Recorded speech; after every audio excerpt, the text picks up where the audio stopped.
الجن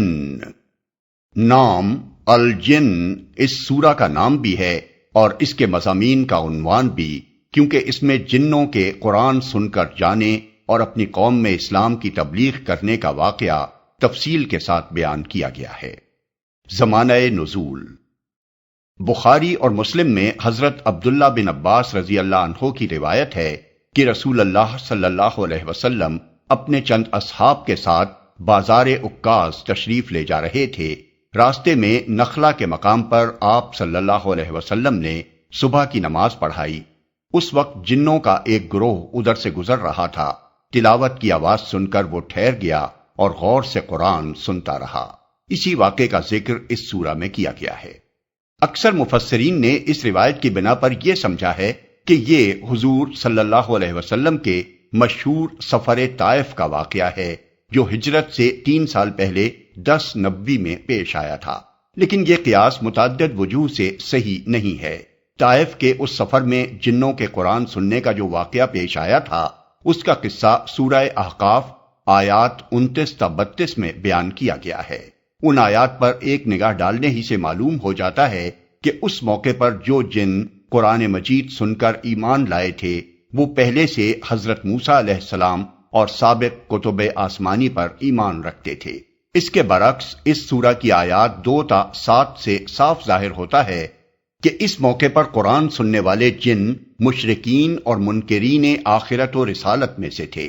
پھر یہ بات تاریخ سے ثابت ہے کہ طائف کے اس سفر میں حضرت زید رضی اللہ عنہ بن حارثہ کے سوا اور کوئی حضور صلی اللہ علیہ وسلم کے ساتھ نہ تھا۔ بخلاف اس کے اس سفر کے متعلق ابن عباس فرما رہے ہیں کہ اس میں چند صحابہ آپ کے ساتھ تھے۔ مزید برآں روایات اس بات پر بھی متفق ہیں کہ اس سفر میں جنوں نے قرآن اس وقت سنا تھا جب حضور صلی اللہ علیہ وسلم طائف سے مکہ واپس تشریف لاتے ہوئے نخلا میں ٹھہرے تھے، اور اس سفر میں ابن عباس کی روایت کے مطابق جنوں کے قرآن سننے کا واقعہ اس وقت پیش آیا جب آپ مکہ سے عکاظ تشریف لے جا رہے تھے۔ ان وجوہ سے صحیح بات یہ معلوم ہوتی ہے کہ سورہ احقاف اور سورہ جن میں ایک ہی واقعے کا ذکر نہیں کیا گیا ہے، بلکہ یہ 2 الگ واقعات تھے جو 2 مختلف سفروں میں پیش آئے تھے۔ جہاں تک سورہ احقاف کا تعلق ہے، اس میں جس واقعے کا ذکر کیا گیا ہے اس کے بارے میں روایات متفق ہیں کہ وہ 10 نبوی کے سفر طائف میں پیش آیا تھا۔ اب رہا یہ سوال کہ یہ دوسرا واقعہ کس زمانے میں پیش آیا، اس کا کوئی جواب ہمیں ابن عباس رضی اللہ عنہ کی روایت سے نہیں ملتا، نہ کسی اور تاریخی روایت سے یہ معلوم ہوتا ہے کہ رسول اللہ صلی اللہ علیہ وسلم صحابہ کی ایک جماعت کے ساتھ عکاظ کے بازار میں کب تشریف لے گئے تھے۔ البتہ اس سورہ کی آیات 8 تا 10 پر غور کرنے سے محسوس ہوتا ہے کہ یہ نبوت کے ابتدائی دور کا واقعہ ہی ہو سکتا ہے۔ ان آیات میں بیان کیا گیا ہے کہ رسول اللہ صلی اللہ علیہ وسلم کی بعثت سے پہلے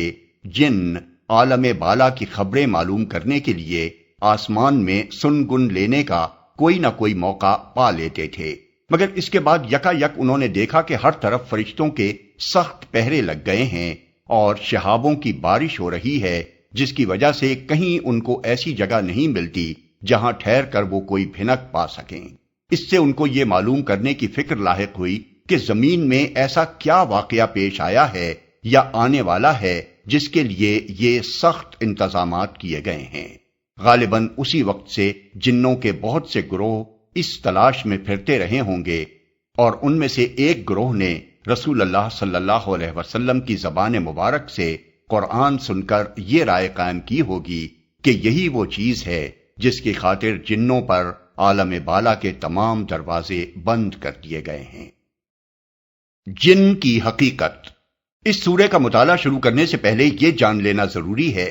کہ جنوں کی حقیقت کیا ہے، تاکہ ذہن کسی الجھن کے شکار نہ ہوں۔ موجودہ زمانے کے بہت سے لوگ اس غلط فہمی میں مبتلا ہیں کہ جن کسی حقیقی چیز کا نام نہیں ہے، بلکہ یہ بھی پرانے زمانے کے اوہام و خرافات میں سے ایک بے بنیاد خیال ہے۔ یہ رائے انہوں نے کچھ اس بنا پر قائم نہیں کی ہے کہ کائنات کی ساری حقیقتوں کو وہ جان چکے ہیں اور انہیں یہ معلوم ہو گیا ہے کہ جن کہیں موجود نہیں ہیں۔ ایسے علم کا دعویٰ وہ خود بھی نہیں کر سکتے، مگر انہوں نے بلا دلیل یہ فرض کر لیا ہے کہ کائنات میں بس وہی کچھ موجود ہے جو ان کو محسوس ہوتا ہے، حالانکہ انسان کے محسوسات کا دائرہ اس عظیم کائنات کی وسعت کے مقابلے میں وہ نسبت بھی نہیں رکھتا جو سمندر کے مقابلے میں قطرے کی نسبت ہے۔ یہاں جو شخص یہ سمجھتا ہے کہ جو کچھ محسوس نہیں ہے وہ موجود نہیں ہے اور جو موجود ہے اسے لازماً محسوس ہونا چاہیے، وہ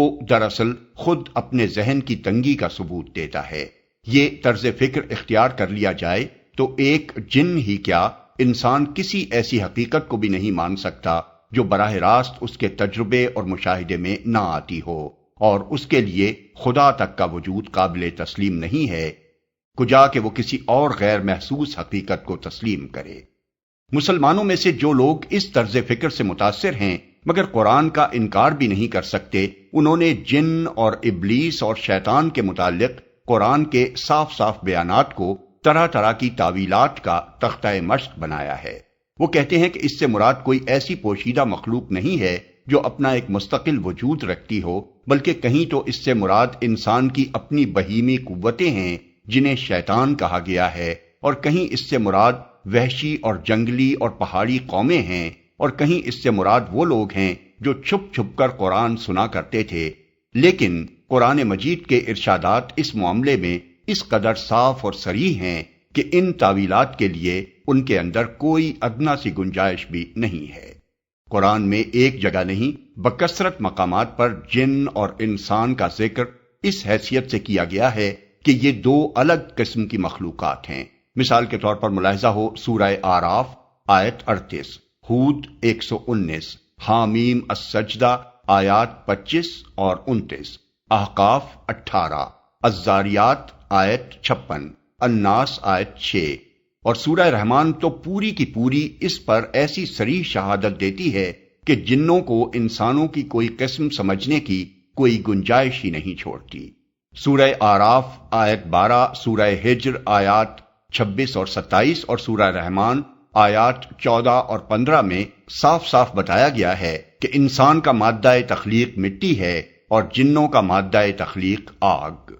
سورہ ہجر آیت 27 میں صراحت کی گئی ہے کہ جن انسان سے پہلے پیدا کیے گئے تھے۔ اسی بات پر قصہ آدم و ابلیس شہادت دیتا ہے جو قرآن میں 7 مقامات پر بیان ہوا ہے، اور ہر جگہ اس سے یہ ثابت ہوتا ہے کہ انسان کی تخلیق کے وقت ابلیس موجود تھا۔ نیز سورہ کہف آیت 50 میں بتایا گیا ہے کہ ابلیس جنوں میں سے ہے۔ سورہ آراف آیت 27 میں بالفاظ صریح یہ کہا گیا ہے کہ جن انسانوں کو دیکھتے ہیں مگر انسان ان کو نہیں دیکھتے۔ سورہ ہجر آیات 16 تا 18، سورہ صافات آیات 6 تا 10 اور سورہ ملک آیت 5 میں بتایا گیا ہے کہ جن اگرچہ عالم بالا کی طرف پرواز کر سکتے ہیں مگر ایک حد سے آگے نہیں جا سکتے، اس سے اوپر جانے کی کوشش کریں اور ملائے اعلیٰ کی باتیں سننا چاہیں تو انہیں روک دیا جاتا ہے، چوری چھپے سنگن لیں تو شہاب ثاقب ان کو مار بھگاتے ہیں۔ اس سے مشرکین عرب کے اس خیال کی تردید کی گئی ہے کہ جن غیب کا علم رکھتے ہیں یا خدائی کے اسرار تک انہیں کوئی رسائی حاصل ہے۔ اسی غلط خیال کی تردید سورہ سبا آیت 14 میں بھی کی گئی ہے۔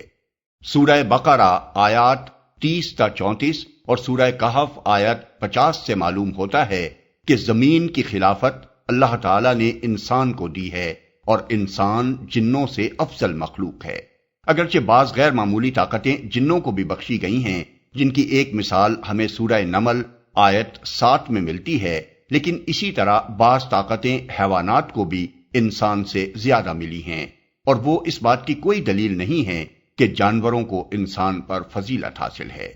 قرآن یہ بھی بتاتا ہے کہ جن انسان کی طرح ایک بااختیار مخلوق ہے اور اس کو طاعت و معصیت اور کفر و ایمان کا ویسا ہی اختیار دیا گیا ہے جیسا انسان کو دیا گیا ہے۔ اس پر ابلیس کا قصہ اور سورہ احقاف اور سورہ جن میں بعض جنوں کے ایمان لانے کا واقعہ صریح دلالت کرتا ہے۔ قرآن میں 20 مقامات پر یہ حقیقت بھی بیان کی گئی ہے کہ ابلیس نے تخلیق آدم کے وقت ہی یہ عزم کر لیا تھا کہ وہ نوع انسانی کو گمراہ کرنے کی کوشش کرے گا، اور اسی وقت سے شیاطین جن انسان کو گمراہ کرنے کے درپے ہیں۔ مگر وہ اس پر مسلط ہو کر زبردستی اس سے کوئی کام کرا لینے کی طاقت نہیں رکھتے، بلکہ وہ اس کے دل میں وسوسے ڈالتے ہیں، اس کو بہکاتے ہیں اور بدی و گمراہی کو اس کے سامنے خوشنما بنا کر پیش کرتے ہیں۔ مثال کے طور پر حسب ذیل آیات ملاحظہ ہوں: النساء 117 تا 120، الاعراف 11 تا 17، ابراہیم 22، الحجر 30 تا 42، النحل 98 تا 100، بنی اسرائیل 61 تا 65۔ قرآن میں یہ بھی بتایا گیا ہے کہ مشرکین عرب زمانہ جاہلیت میں جنوں کو خدا کا شریک ٹھہراتے تھے، ان کی عبادت کرتے تھے اور ان کا نسب خدا سے ملاتے تھے۔ ملاحظہ ہو الانعام آیت 100، سبا آیات 40-41، الصافات 158۔ ان تفصیلات سے یہ بات بالکل واضح ہو جاتی ہے کہ جن اپنا ایک مستقل خارجی وجود رکھتے ہیں اور وہ انسان سے الگ ایک دوسری ہی نوع کی پوشیدہ مخلوق ہیں۔ ان کی پراسرار صفات کی وجہ سے جاہل لوگوں نے ان کی ہستی اور ان کی طاقتوں کے متعلق بڑے مبالغہ آمیز تصورات قائم کر رکھے ہیں، حتیٰ کہ ان کی پرستش تک کر ڈالی گئی ہے۔ مگر قرآن نے ان کی اصل حقیقت پوری طرح کھول کر بیان کر دی ہے، جس سے معلوم ہو جاتا ہے کہ وہ کیا ہیں اور کیا نہیں ہیں۔ موضوع اور مباحث۔ اس سورہ میں پہلی آیت سے لے کر آیت 15 تک یہ بتایا گیا ہے کہ جنوں کے ایک گروہ نے قرآن مجید سن کر اس کا کیا اثر لیا اور پھر واپس جا کر اپنی قوم کے دوسرے جنوں سے کیا کیا باتیں کہیں۔ اس سلسلے میں اللہ تعالیٰ نے ان کی ساری گفتگو نقل نہیں کی ہے، بلکہ صرف وہ خاص خاص باتیں نقل فرمائی ہیں جو قابل ذکر تھیں۔ اسی لیے طرز بیان ایک مسلسل گفتگو کا سا نہیں ہے، بلکہ ان کے مختلف فقروں کو اس طرح نقل کیا گیا ہے کہ انہوں نے یہ کہا اور یہ کہا۔ جنوں کی زبان سے نکلے ہوئے ان فقروں کو اگر آدمی بغور پڑھے تو بآسانی یہ بات سمجھ میں آ جاتی ہے کہ ان کے ایمان لانے کے اس واقعے اور اپنی قوم کے ساتھ ان کی اس گفتگو کا ذکر قرآن میں کس غرض کے لیے کیا گیا ہے۔ ہم نے اپنے حواشی میں ان کے اقوال کی جو تشریحات کی ہیں وہ اس کا مقصد سمجھنے میں مزید مددگار ہوں گی۔ اس کے بعد آیت 16 سے 18 تک لوگوں کو فہمائش کی گئی ہے کہ وہ شرک سے باز آ جائیں اور راہ راست پر ثابت قدمی کے ساتھ چلیں تو ان پر نعمتوں کی بارش ہوگی، ورنہ اللہ کی بھیجی ہوئی نصیحت سے منہ موڑنے کا انجام یہ ہوگا کہ وہ سخت عذاب سے دوچار ہوں گے۔ پھر آیت 19 سے 23 تک کفار مکہ کو اس بات پر ملامت کی گئی ہے کہ جب اللہ کا رسول دعوت اللہ کی آواز بلند کرتا ہے تو وہ اس پر ٹوٹ پڑنے کے لیے تیار ہو جاتے ہیں، حالانکہ رسول کا کام صرف اللہ کے پیغامات پہنچا دینا ہے۔ وہ اس بات کا مدعی نہیں ہے کہ لوگوں کو نفع یا نقصان پہنچا دینا اس کے اختیار میں ہے۔ پھر آیات 24 اور 25 میں کفار کو متنبہ کیا گیا ہے کہ آج وہ رسول کو بے یار و مددگار دیکھ کر اسے دبا لینے کی کوشش کر رہے ہیں، لیکن ایک وقت آئے گا جب انہیں معلوم ہو جائے گا کہ اصل میں بے یار و مددگار کون ہے۔ وہ وقت دور ہے یا قریب، رسول کو اس کا علم نہیں ہے، مگر بہرحال اسے آنا ضرور ہے۔ آخر میں لوگوں کو بتایا گیا ہے کہ عالم الغیب صرف اللہ تعالی ہے، رسول کو صرف وہ علم حاصل ہوتا ہے جو اللہ تعالیٰ اسے دینا چاہتا ہے۔ یہ علم ان امور سے متعلق ہوتا ہے جو فرائض رسالت کی انجام دہی کے لیے ضروری ہوتے ہیں، اور یہ علم ایسے محفوظ طریقے سے دیا جاتا ہے جس میں کسی بیرونی مداخلت کا امکان نہیں ہوتا۔